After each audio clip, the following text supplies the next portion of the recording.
Hey everybody, it's Psychic Hunter David. Well, it's later Thursday, but remember we've got this connection between Saturn and Venus in the constellation of Pisces. So there's this little connect and this click.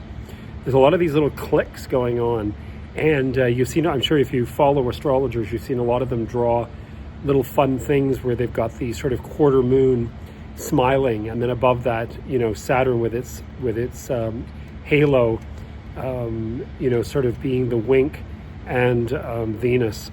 Well, Venus is a lot smaller than Saturn is, but in distance, they'll look about the same.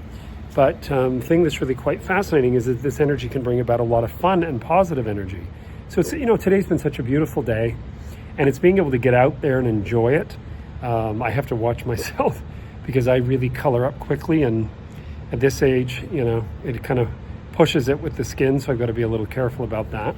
Hope I haven't done any damage there.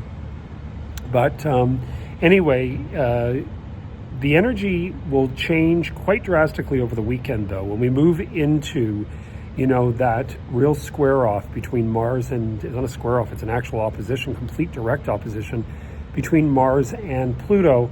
There's two other times previously in December and January that these two things hit, if I'm correct, or it was actually when it first started with Mars moving backward into Cancer sign, and then, Pluto had already sort of stationed in the first degrees of Capricorn, the last degrees of Capricorn going into the first degrees of Aquarius. This is when all this energy started to really formulate as it's sort of going back and forth. And now, of course, as Mars is moving direct and is in those first degrees of Leo, they hit again.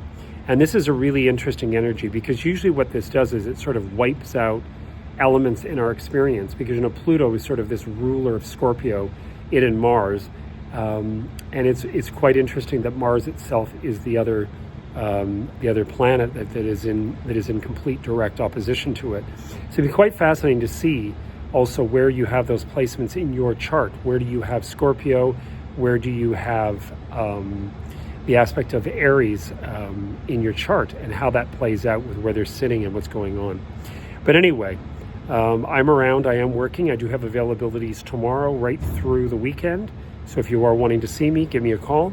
And I will be trying to, like I said, I still want to do one card for each sign, sort of as a late Easter spring little boost, and we'll see where things head from there. And as I said, the little girl is doing extremely well.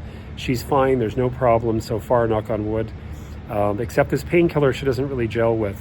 She was doing better today before I gave her the later painkiller, and now she's starting to feel funny again. So it must be that it's reacting with her and making her like pant a lot and get worried. So anyway, my dog is not a drug addict. She's a Virgo. She probably doesn't like drugs. That's why she's upset about it. Anyway, I wish you guys all the best. I'm around, so you want to give me a ding, I'll book you in. And other than that, have a great evening. Cheers.